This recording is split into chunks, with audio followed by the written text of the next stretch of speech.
Hey Craig. Hey Simon, what do you got for me today? Today I'm going to make the argument that the Polynesians were some of the world's greatest explorers in history, especially if you account for the time period that they were in and what the kind of modern technologies were at the time. Pop quiz: 1492, Christopher Columbus sails the ocean blue. Yes. How far do you think it was between him leaving Spain and getting to the Bahamas? Like how many miles?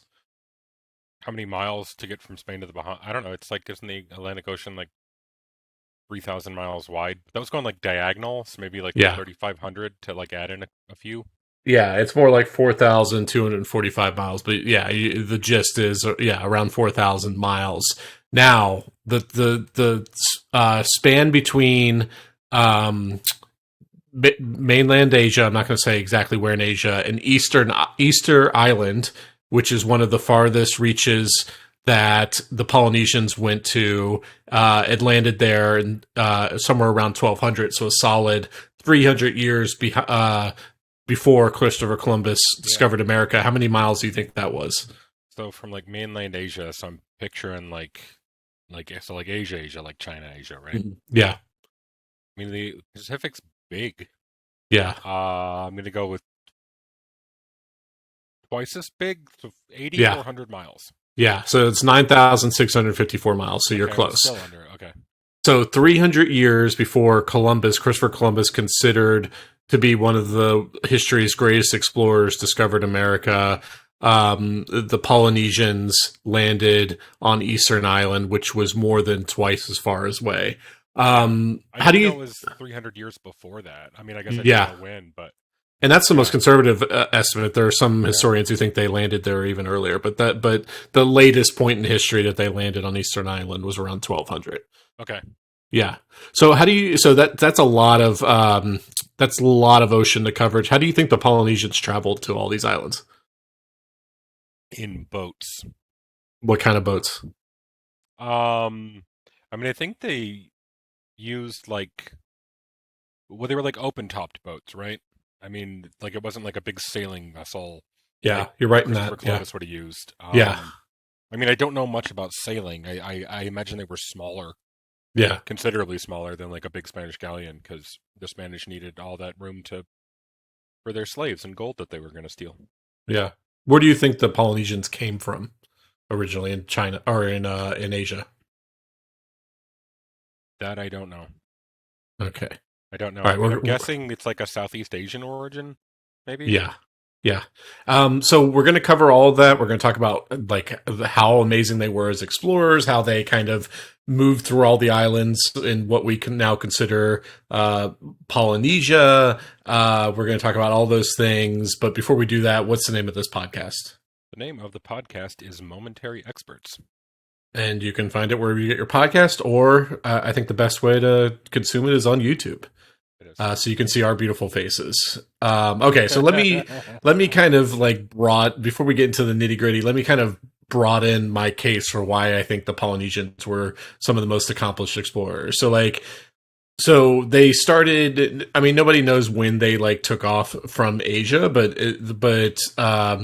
we think it was before, at least 1,000 years before. The Europeans ventured across the Atlantic Ocean. So at the time that Polynesians were traveling thousands of miles to remote destinations, Europeans were mostly sailing close to coastlines, and they were still hesitant to sail into the deep ocean. So even though technically Europeans had gone really far and had gone, all the way to India, that was mainly by just sticking to coastlines. It wasn't because they were these great explorers who were incredible at going off into these incredibly remote destinations far away from land. They were in the vast majority of time, they were within sight of a coastline while they were traveling. And within Um, sights of coastlines where there were like kingdoms and industry and cities and roads and civilization, right? So they're not. yeah. Yeah, because I mean, if you go off just into the ocean, right, and something goes wrong, you're fucked. Mhm. Like, no one's going to come help you. You can't call anyone. Yeah. Yeah, there was this quote I found by a historian. The colonization of eastern Polynesia was a remarkable event in which a vast area, some one third of the planet, became inhabited by humans in a relatively short period of time. That was an archaeologist named Carl Lippo from Birmingham University. There was no other culture at that time period traveling and settling on locations that remote. So there was just nothing in existence during pre 1200 AD in which there were no Yeah. other cultures that were traveling to that extent. And we might even be underestimating how good of travelers there were. Some scholars think they traveled as far as to, islands that were considered part of the Arctic, or the Antarctic Circle or whatever it's called. And some believe they even made it to the Americas themselves because there was a type of sweet potato found on several Polynesian islands that it seems to only have come from the Americas. So there's this theory that they made it to the Americas, and maybe there's no trace of them in the Americas today, but at some point they made it to the Americas and brought back this sweet potato to one of their islands or something like that. Well, I mean, yeah, like isn't Easter Island like it's considerably closer? I mean, it's like part of Ecuador or something, right? Like it's Chile, considerably or Chile, like it's yeah, closer to South America than yeah. where they started from. So it's And supposed to be, you think of like Hawaii or something like that was also settled by Polynesians. of course, That's yeah, yeah. off of the coast. So it's not inconceivable that they could have traveled Hmm. to either South America or North America. Yeah. Yeah. Okay. So what is Polynesia? It consists of about 1,000 different islands. They were spread out all over the Pacific Ocean. It spans 118,000 square miles. Um, and then, so where did they come from? Most scholars today think they originated in Southeast Asia, most likely Taiwan. Okay. And one of the most interesting things I came across when I was researching is somehow in all of their exploration, they found all these tiny remote islands. They never discovered Australia, which, as you know, is this huge honking continent that they would have. You would assume that they would have. You would have thought that they would run into it as they were kind of migrating further south into the Pacific Ocean. They But they did did make find. it to New Zealand. Yeah, they did make it to New Zealand. So one of the theories was that New Zealand was just so incredibly resource rich that the inhabitants, they kind of lost all the inhabitants that landed on that island. They kind of lost their entire their appetite for exploration and didn't feel the need to keep on exploring after that. And then a few generations in, they kind of lost their know-how for how to build the vessels and do the navigation that they needed to do to make it to Australia. I'm just kind of picturing like the geography in my head. Yeah, and it's like, well, so yeah, to get to Australia, like you got to go south Yeah, from there. And so if they're going east mostly yeah, or east, then like very quickly they're beyond Australia. yeah. And so But New um Zealand is compared to how far they were traveling. New Zealand is not that far from Australia, yeah, so yeah. it is very surprising that they never hit Australia. Yeah, how do they know for a fact that they never like even I like mean, had a they can't find any DNA evidence in right? current the indigenous cultures within Australia. Because like I'm just picturing them like landing in Australia at some point, and then like it's just like they land on like a desert part, and then they Yeah, look around and they're like, well, this place sucks. Let's go yeah, somewhere else. This is awful. yeah. I mean, as I said, there are there are signs of them landing on islands where we don't have clear 100% evidence. So it is completely possible that some Polynesian culture at some point Mm. landed on Australia. Okay, but yes, we're getting off topic, so Yeah. please continue. So what kind of propelled them to explore? Like why did they keep moving? Why did they go through this immense amount of danger to travel thousands of miles to keep exploring new islands? So there were a couple things that typically happen. They would land on an island and they would flourish for a few generations, and then they would reach like a level of population density that strained natural resources. Yeah, they're Um, small islands. I mean, even yeah, now, like a lot of like the atolls, they're like. I remember watching a video of a guy like going to, I think it was like some tiny Micronesian nation, right? And yeah, like there's one road, and like it Hmm. goes in a circle because like it's a coral atoll, and like so like he rents like a from the hotel he's staying at, he rents a scooter, and he's like, "Do I need to sign it out?" And they're like, "Where are you gonna go?" Yeah, yeah. They're like, It, there's one road and it starts here yeah. and it stops here. Just take it." Yeah. Reminds me of, so there are some tiny islands off of the coast in like the Chesapeake Bay, and one of them's called Tangier Island. And one of us and a group of us went and got an Airbnb there. And there is one road on, yeah, like there's one road on the entire island. There was only one actual real car, and that's the police car. Everybody else either gets around by walking or using golf carts.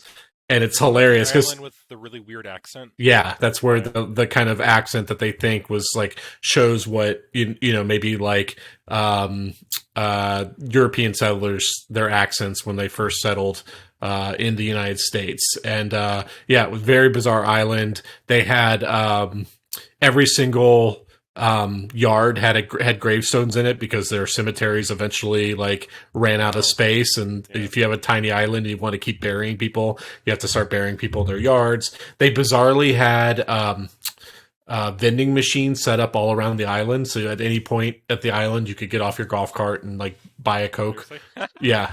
That's awesome.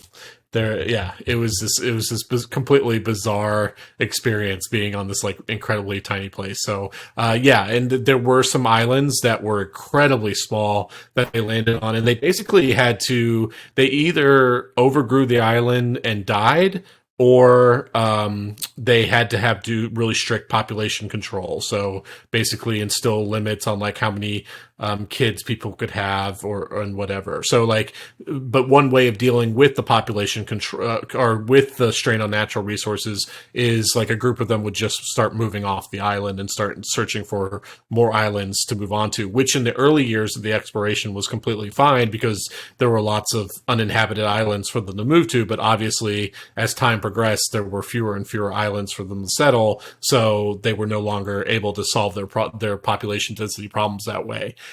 There were also some islands that had like warring factions. And basically, what would happen is there would be a losing faction, and they would be, they would be forced to leave the island in shame and go to find and settle on a different island as a result of losing that war. And then some scholars think that the fishermen led the Polynesian fishermen led most of the discovery. They were following schools of fish, and they would like happen upon the islands. That's how they think they, you know, discovered the islands that are now known as Hawaii. For instance, is just like the fishermen found it. So how did they navigate? So this gets to that question where what kind of boats were they using? They were actually canoes, like if you can imagine it, like canoes that could travel literally thousands of miles of the ocean, which you don't, whenever you think of a canoe, that's not what you picture as something that could go that deep into the ocean. They basically carved these canoes out of these gigantic trees. So these were much larger than your average canoe. And then they take two canoes and build a platform between them so that the canoes acted almost as pontoons. And then this allowed them to put like a platform on top of it. And that was what allowed them to carry, a huge number of supplies. Obviously, the longer they were out, the more they were reliant on what they could get from the ocean. So collecting rainwater for fresh water, catching fish in order to feed themselves, as they got further and further away from land. Um, So how did they? uh, As what's that? I mean, like, did they have sails or? Yeah, so they Yeah. they did have sails, and then they also had paddles as well. So I have this quote: After a visit to the Society Islands in 1774, Andia e Verula described the canoes he saw. Quote: It would give the most skillful European builder a shock to see craft having no more breadth of beam than three arm spans carrying a spread of sail so large as to befit one of ours with a beam of 8 or 10 spans, and which, throughout without means of lowering or furling the sail, make sport of the winds and waves during a gale. These canoes are as fine forward as the edge of a knife, so that they travel faster than the swiftest of our vessels, and they are marvelous, not only in this respect, but for their smartness in shifting from one tack to the other. End quote. So yeah, they navigated by using both paddles when the wind wasn't blowing in the right direction, and these extremely powerful sails. Entire villages would set off together on these canoes, so that it was like almost like a flotilla of families that would set off in a canoe and go exploring. And like again, they think like for instance with the landing of Easter Island, the closest island to that they came from was 1,200 miles away. So this wasn't just island hopping; like they had to travel a very great distance to get from island to island. I mean, I Um, wonder if they ever, yeah, like so, like if you're setting off, you don't know Easter Island's there, and you're like, well, you got to go find some place to live, yeah. and like, I was there just kind of like, what if it's just ocean forever? Well, they had the so okay, so that was obviously always a risk, and I'm sure there were probably plenty of Polynesians that died at the ocean either from not being able to find something or just hitting like a terrible storm or something Yeah. that destroyed them. But the reason why they were so skilled at actually finding islands is because they had these skilled navigators who were these venerated members of their society. And they didn't really have any written language, and these navigators passed down their knowledge and their tradition and skills through chants and storytelling. And I found this quote on his first voyage of Pacific exploration. Captain James Cook had the services of a Polynesian navigator who drew a chart of the islands with a 2,000 within 2,000-mile radius of his home island of Ratia. Tupaya had knowledge, this is the navigator, of 130 islands and named 74 on his chart. He had navigated from Ratia in short voyages to 13 islands. He had not visited Western Polynesia, as since his grandfather's time, the extent of voyaging by his culture had diminished to the islands of eastern Polynesia. His grandfather and father had passed to him the knowledge as to the location of the major islands of western Polynesia and the navigation information necessary to voyage to Fiji, Samoa, and Tonga. So this guy, he had never actually traveled to any of these islands and was able to have perfect recall of places that his grandfather had visited 2 generations before him. Okay. Yeah. So it's like Um, passed down as like, yeah. I mean, this like essential and sacred knowledge, yeah, and they didn't almost have like a priesthood. Yeah. Yeah. And they didn't have any compasses or anything like that. They just had very sophisticated knowledge of the constellations. And also like they were able to track the trajectory of the sun throughout the day. And they were able to use both of those to guide them and like serve as kind of like a map for them as they were going. And then they were incredibly skilled. So, like, you'd be out in the middle of the ocean, you would think, oh, it'd be really easy for them to accidentally miss an island and Yeah. sail past it and not realize that they were only like, a couple dozen miles away or something like that. But they were extremely skilled at looking for signs of islands Hmm. that were nearby. Like, they kept their eyes out for birds and other wildlife, like seals and stuff like that stayed close to land. And then they may have even, some scholars think that they might have kept their own birds, these like special birds who couldn't like land in the water. So the birds would, if they let them go, they would quickly fly back to the canoe unless those birds were able to spot land. And then they continue flying. And so then the Polynesians would basically start following them. They paid attention to cloud formations, that tend to only form around land masses. And then they were incredibly sensitive to changes in the wind and ocean swells that indicated land was nearby. Because like the juxtaposition of land and sea creates like very strong wind currents. Okay. So basically, like if they could get within a certain number of miles of land, then they could figure out that land was nearby and then find their way to it. So just like by looking at how the water is moving. Looking at how the water was moving, looking at the cloud formations, looking for signs of wildlife that tended not to thrive in the deep ocean. The other day, I ran an errand in Omaha to a place I've never been, and I wanted to challenge myself and see if I could do it without GPS Uh huh. on my phone. And yeah, I was able to get there. Nice. Yeah. It took me a few turns, wrong turns, but I got there, and I felt pretty accomplished. But now I don't feel as accomplished Yeah. in this game Um, by yeah. feeling And I my way think to an island. I think there's research that's showing that like our brains are starting to be rewired by the internet in Hmm. the sense that our brains know they don't it doesn't have to remember certain things, Yeah, so we more easily forget things now because somehow our brains have figured out that like all information is like a search away. So I'm wondering if we are becoming less skilled navigators in general as a result of always knowing we have GPS to bring us to wherever we're going. Yeah. Yeah, because like I'm just okay. So the okay, it's like a circle, and so and like let's say that you're going somewhere, like even just like 1,000 miles away, right? So Hmm. it's if a circle has a radius of 1,000, then that means the circumference is 3,140, right? Because Hmm. it's pi r squared, right? Sure. Sure, or something like yeah, I think so. And so half of that, if you're going in like one direction, it's like the part in front of you is going to be 1,500 miles, right?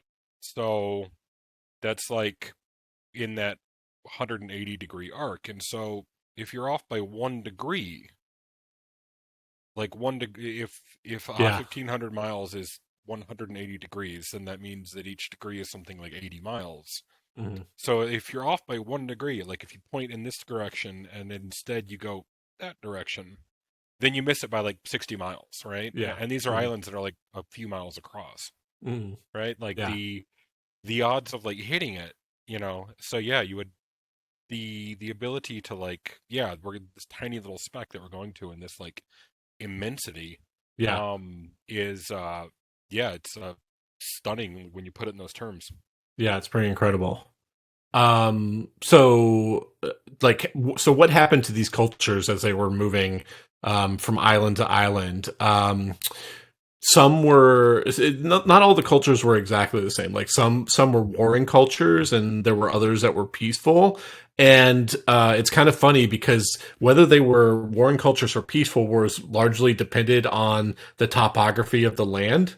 So like on low islands where communication was like essentially like unimpeded, there were all those islands. There does not appear to have developed any kind of like widely observable incidents of conflict. So a completely flat island that's relatively small, where it's very easy to communicate with your fellow man. Those were the most peaceful islands, and the ones on the volcanic islands were, historically the ones with the warring groups, where there were inhabiting various districts, and they were kind of separated by like mountain ridges and other kind of boundaries and stuff like that.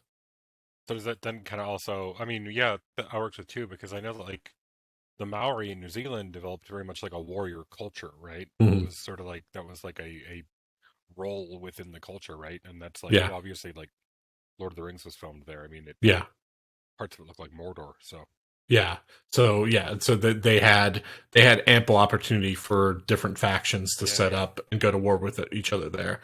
And it was kind of just like fascinating, like if there was like a new cultural tradition started on a single island, then they'd be carried on to all the islands branching out from there. So there was like these like kind of natural trees of like cultural evolution based on the trajectory of whatever like original island that culture had come from.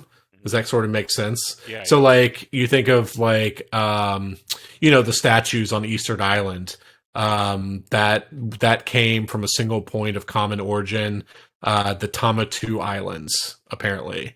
So it's just kind of interesting to think that like these Polynesians start off in Taiwan, they start moving to different islands, and then that island branches off and moves to other islands, and kind of like as they're doing, there's probably some kind of original culture that's still surviving from when they left Taiwan, but it's like morphing and mutating as they expand out greater and greater lengths, to where by the end, a lot of the different islands, I'm sure, had completely different cultures because they had branched out so many generations earlier as part of their natural exploration. Have you ever seen a photo of speaking of Easter Island, like one of my favorite bits of trivia is that like the Easter Island heads, they have bodies. Oh, and that they're just underground. Yeah, like the whole body, like arms and legs and belly buttons. Uh-huh. And yeah, they're huge, whole ass body, like going way down into the ground. Like it's just like that, like only the heads are sticking out. Huh. I didn't know that. Um And then there was no widespread inter-island group communication. So basically, like there wasn't much indication that like once they left an island that then they would continue traveling back to it to continue communication after that. So like once you left an island, you were pretty much done with that island, and you would settle the new island, and it's not like they were setting up trade routes or going back to visit their like great grandpapa or anything like that. They just wouldn't be like, yeah, we don't. I mean, they left a while ago. I don't know what happened to them. Yeah, yeah. And there was no, it's not like there wasn't some sense of history since something was probably being passed down, but it's not like there was some kind of like large interconnected society that was going on as a result of all these people from the same point of origin spreading out. Okay. So how did these island societies collapse?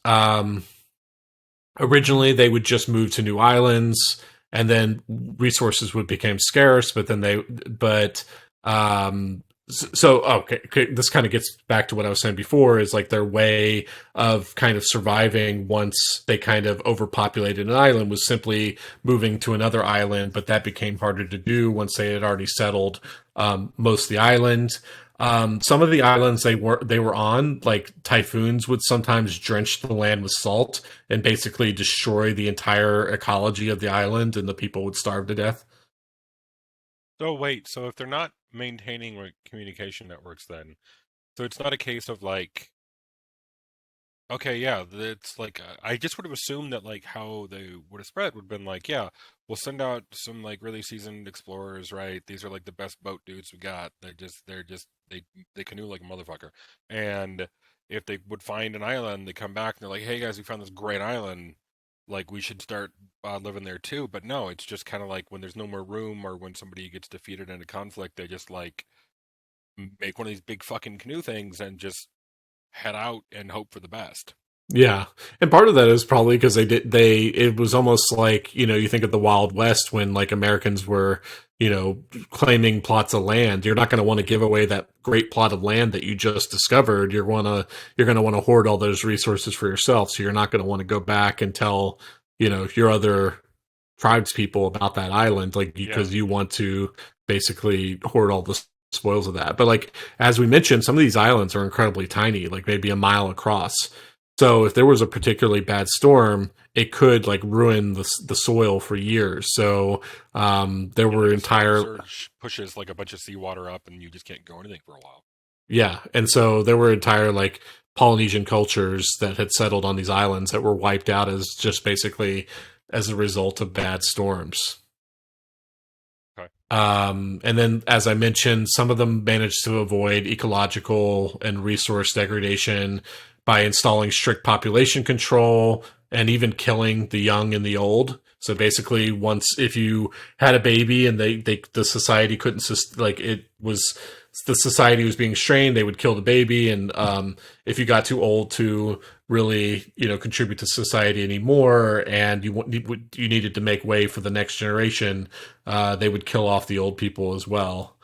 So Um, when that guy was the guy that you were talking about, because I've been thinking about him, the one who like from memory, like sort of like drew a map of all these islands that you'd never been to. Was it to scale? Was he able to also accurately like estimate travel times and comparative distances? I think so. I mean, based on like the Europeans who came to contact with Mhm. these early cultures, they were amazed to the level of detail of maps that these navigators could draw for them, basically.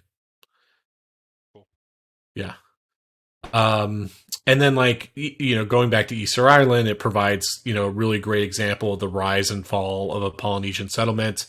Um, it's estimated that at its height, the population grew to about 15,000 people and was like incredibly sophisticated How with a big is Easter mixture. Island? It's a fairly large island. It's not as big as like Hawaii or anything like that, but it's a decent. It's a couple miles um, wide or whatever. So it's a decent sized island. It's large enough to have been the settlement of like 15,000 people. And then their society was based on historical evidence, pretty sophisticated in its early days. It had a mixture of domesticated animals, agriculture, fishing practices. And by fishing, I don't mean just offshore, like being able to create boats that could go long range offshore to go fish, for the larger game in deeper waters. That's when they were able to amass those great stone monuments, which would have required a lot of sophistication to build and to move over great distances. Well, yeah, like it also requires a society that you've got a very established and like advanced division of labor, right? Yeah, And you've got to have enough of a surplus that you can just task a lot of people with just building big statues, right? Because like they're yeah, not farming, they're not fishing, they're not hunting, right? yeah. They're not making anything of any practical use anymore, right? Eh, So, and they're still consuming resources, so you need to yeah. have a substantial surplus. So it's not just that you like are able to support 15,000 people. You need to be producing, like, you subtract the people who are just building heads from the people who are producing food Hmm. or usable items, right? And still Yeah. produce a surplus. Otherwise, it wouldn't work. Yeah, and they also had to have large trees because that's what they rolled the stones on because there's evidence that they moved them over great distances across the island. Um, uh, and then I found this quote: "With a strictly unified appearance, moai, which is the name for the stone heads, were erected along most of the coastline, indicating a homogeneous culture and centralized governance." And so there was back then there was evidence that there were very lush forests. But basically, over a period of 100 years, the settlers cut down the trees faster than they can grow. They also brought a Polynesian rat with them for food. But once it escaped and multiplied, it killed a lot of the local plants and birds. Mhm. And then as they were cutting down the trees, that caused soil erosion, which diminished agriculture, as like the salt and stuff like that started to seep into the soil and a lot of the soil kind of eroded off into the ocean. And basically there was some day, we don't know exactly what year, where one of the Polynesians that settled on the Easter Island cut down the last large tree. And that was basically the apogee of the society. It was all downhill from there.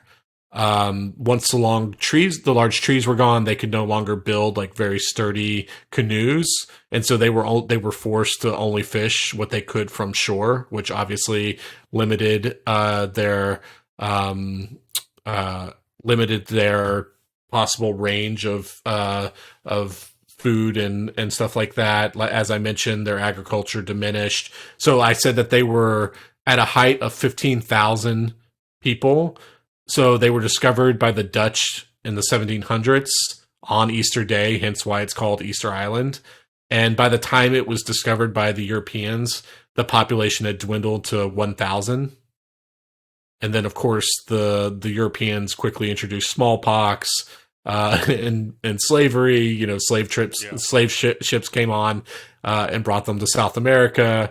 And so by the 1850s, there were fewer than 100 of the original Polynesians still on the island. And by the What's the time that the population now? oh, I don't know. It's got. I don't think there. I mean, I don't even know if there were any natives on there at all now. Um, and then by the time the Europeans arrived, most of the statues had been toppled by the inhabitants. So that's like it's considered like it's kind of a sign of their kind of societal fall. It was possibly Yeah. as a rejection of the gods or a result of warring tribes. Because as resources started to get scarce, obviously they started to compete with the different tribes started to compete with each other. They lost their kind of centralization, and there was basically a full societal collapse as a result. Yeah, those are always like interesting cases of looking at what's like what that brings to mind too is it, the in like the initial like excavations of Teotihuacan, right? In like the 19th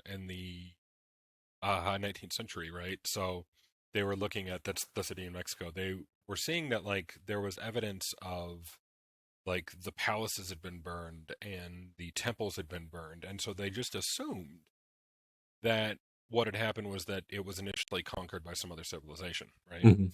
But they were very much trapped in like a mindset of the only things worth looking at in archaeology are important people and rich people, right? So that's what all they looked at. Eventually, people got around to doing excavations of like the rest of the city, like the working class structures, the people, the place where everyone lived. No signs of burning, none whatsoever. Hmm. This wasn't a case of like another civilization had come in and torched the city. It was the people had risen up and overthrown and like burned the palaces and burned the temples, right? So this was like an internal revolt, right? Yeah. And so, yeah, like I know a lot of the time, sort of like for I and still you see it in like fucking like the history, the mystery of Easter Island, right? And, like Hmm. ancient aliens and shit, right? But it's sort of like um just sort of like looking at a place in like the history of a place and a culture, just sort of like from a broader lens of like looking at like the people themselves and like social pressures and like class structures, right? Then you can, yeah, you can see that like um yeah, these kind of instances of, yeah, it was like these things were toppled. They were toppled on purpose. They were toppled by the people who were descended from the people who built them, and and and like for a reason, like for no reason, right? So yeah, that indicates like a lot of class conflict and strife. Yeah, and I originally, the reason I got turned on to this subject is I read this book called Collapse by Jared Diamond, and basically every chapter is a different historical society that collapsed. So there was an entire chapter dedicated to Eastern Island, and he kind of uses it kind of as an allegory slash warning for what's going to happen with climate change, because like these were individual islands, secluded regional places where you could see, so like ecological collapse in a very short period of time, because they were so remote, so they couldn't, so what was on the island, that's the only thing they could rely on, so you could see what ecological collapse looked like on a very accelerated timeline compared Yeah, to what we're experiencing today, given our access to lush resources. But as environmental collapse is going to happen at a quicker and quicker pace as a result of climate change, some of the dynamics that you saw with Easter Island, with competition for scarce resources, how that led to war and mass population decline, that's kind of a snow globe version of what we might be facing in our future. well, that's a happy thought, Simon. Yeah. Thank you for that. You're welcome. Well, that's all I have for today. It was kind of a quick episode, but Yeah, yeah, I originally was going to make this entire episode about Easter Island, and then I was kind of doing some research and realizing that there wasn't enough meat on the bone to do the whole thing. But then I started branching out and being like, well, how did they get to Easter Island in the first place, and then realized that these Polynesians were actually these like amazing explorers, yeah, and that was kind of its own kind of fascinating story.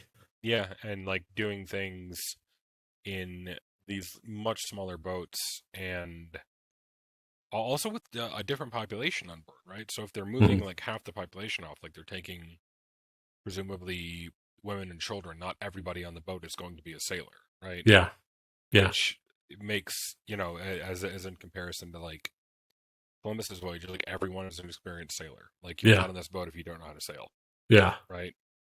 And Um, also probably like a lot more primitive technology compared to maybe what had been developed in Europe by that point. yeah, they wouldn't have had sextants. They wouldn't have had um, Compasses. uh, the astrolabe. I think is used for like using stars and trying to like navigate that way. Yeah, just like all this other technology. Yeah. They didn't even have writing. They didn't have the Yeah, written yeah, word. yeah. So, cool. Well, that's all I have for today. Any idea on what you're thinking of doing next? Um, Sorry, like I'm yeah, no, I'm just still thinking about, in context like how nuts that is.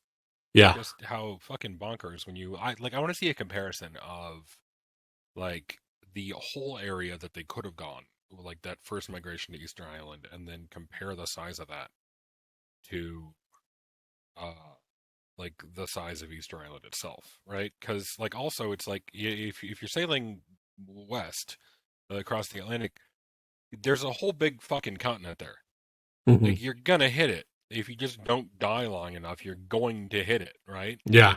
But if you miss Easter Island, which is in comparison to all of the ocean that is around Easter Island, very, very small, Yeah. then what? Then it's like another like what 2,000 miles to Chile or like however Probably far not it that is. far. Yeah. Or I still, mean, I mean, it's like yeah. there's a big, you're hitting a tiny little thing, right? As opposed Yeah. to like, yeah, like if you go west from anywhere in Europe, you're going to hit, North America. yeah, Yeah. like it's there. It's real big. You can't miss it. Just keep going. Yeah. No, trust me, you will see it. You cannot miss it. It's Yeah. literally impossible. Um, and even then, he basically did because he only got to like the Caribbean, right? Like he managed to Yeah. miss like all the eastern seaboard, right? Yeah. Pretty much. And of course he thought he was in India because he was an idiot. Um, yeah, no, that's super cool. You've given me several Wikipedia holes to go fall down, so thank you for that. You're welcome. Yeah, yeah. So And do you have any idea for what you're going to be doing next? yeah, and actually, it's funny because it's one of the things that you mentioned is kind of what I've been thinking about. So you mentioned sort of how our brains are changing because of the internet, right? Yeah. Because Mhm. we have access to the sum total of human knowledge in an instant through our phones. We use it for sharing pictures of cats, but we have it, right? And so that's done a couple things to us that I've been thinking about. One is that we don't ever just have to be okay with not knowing something. Like in the 90s, do you remember like you couldn't remember who was in a movie or who sang a song or what the capital of a country was? And you didn't get to know that thing. That was Yeah. just you were just okay with it. You're like I don't know and I'm not gonna, Yeah. right? And But I, if in I fact, got somewhere, I remember the exact moment in my life that that paradigm changed. I was living in Richmond and we were sitting at a cafe and we were having one of those questions, one of those conversations that usually ended with, huh, I wonder what the answer to that question mm, was. And this woman pulled out her brand new iPhone and was like, I'll look it up. And she looked it up on Wikipedia. And we were like, ha ha, that's funny that we can yeah, now learn the answer question. And then we kept on talking. And then like 5 to 10 minutes later, we reached another point in the conversation, which we normally would have said, huh, I don't know the answer. Yeah, yeah, we'll never know unless we remember to look it up when we go home. hmm, And again, she pulled out her, it was just funny because we were just kind of giggling about the concept because we sort of understood at that moment something had changed about our access to information that had never been available before. yeah. And like I was thinking about kind of like the books that we had in like our library growing up, and one was there was like three different sets of encyclopedias because everyone had a set of encyclopedias because that Yeah, could get you a lot of the way there. If you could remember the thing that you wanted to know by the time you got home, yeah, then you could maybe go find it in an encyclopedia and read about it.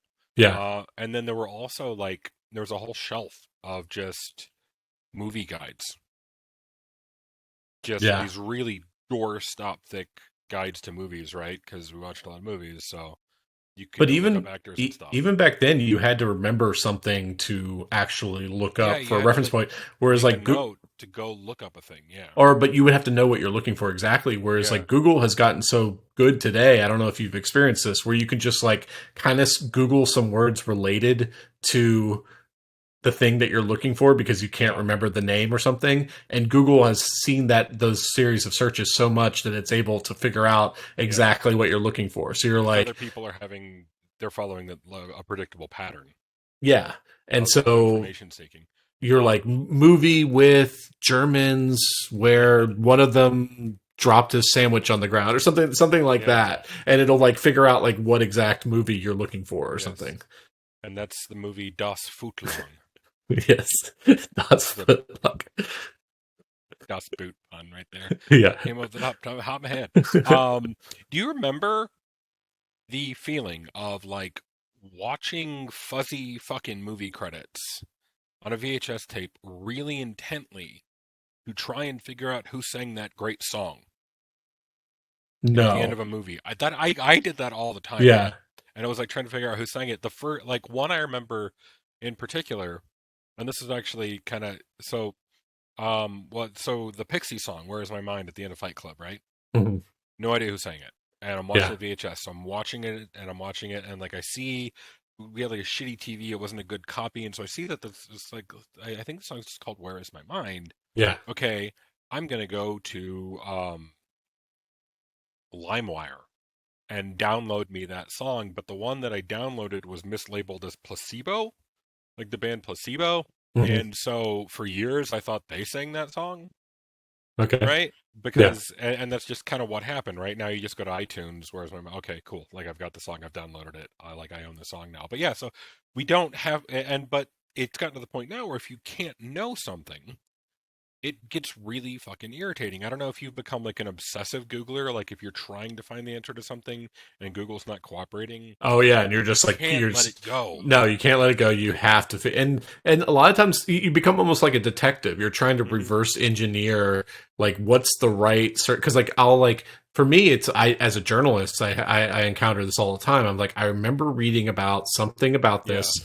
10 years ago and I just need to find the right set of search words together and Google will eventually figure out what it is I'm looking for. And a lot of times I do eventually find the thing I'm looking for.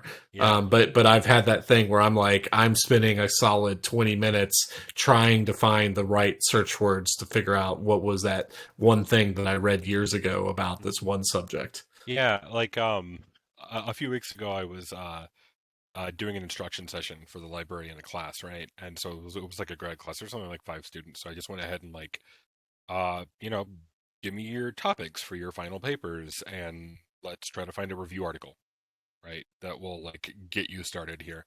And like the last student to do it, it was, and I already forgot what the topic was, but I could not find it. I could not find a good review article. Could not find a good review article.